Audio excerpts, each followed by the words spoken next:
How to choose a name for your company that makes sense. Welcome to Affluence Online, the place to learn about investing and managing your finances.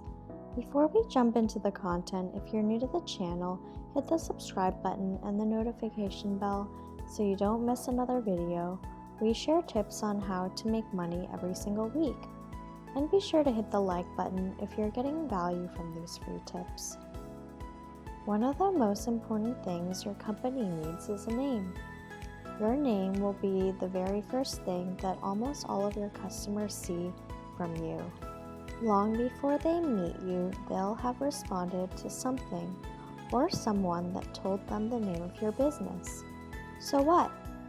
So, if you're planning on running a professional operation, don't call it A1 Supplies just because you want to be listed first in the phone book. You have to pick a name that says something about you and your business and that people in your target market will be able to say without feeling stupid. Here are a few options for choosing a company name that makes sense. The professional name. If you're running a serious business targeted at other business people, you'll probably want to keep the name sober but memorable. A good formula is your surname, followed by what you do. For example, Smithfield Tailoring or Watson Engineering. You might also want to add the name of the town where you live, for example, Watson Engineering Anytown. Little things can make a big difference. Watson and Associates Engineering or Watson Engineering Co. Both sound quite good, for example. Don't use your first name though. It sounds terribly amateurish. Would you rather deal with Ted's Office Supplies or the Johansson Office Supplies Co.? Another approach is to leave out your name altogether and simply become Anytown Engineers or the Anytown Engineering Co.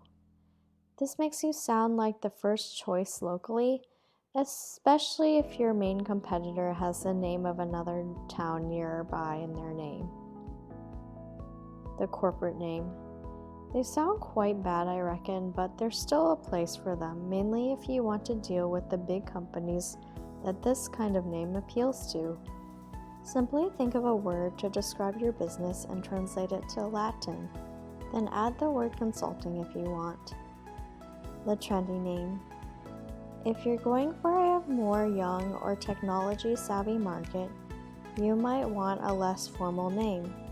Names of this form should be kept to one word, and preferably written in lowercase URL style. Another common trick is to make .com part of the name. Notice the difference between Funhouse and funhouse.com. The Funhouse doesn't sound all that much fun, does it? The playful name. You'll be surprised how many people will love your name if you just decide to name it after an animal, and use that animal in your logo too.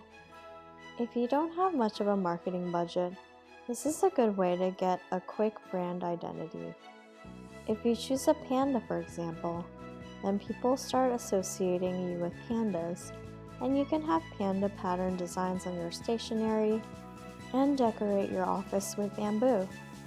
Don't underestimate the power of this seriously. The shortened name.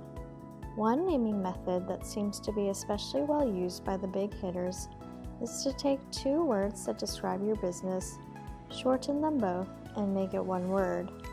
So you end up with FedEx, Federal Express, or Microsoft, Microcomputer Software. This is good for suggesting what you do without having an overly lengthy name. The random name. If all else fails, a great way to make up a name is just to string together sounds that you like until you come up with a made-up word. This can be a surprisingly good way to come up with a name, and it will be completely unique. Make it easy.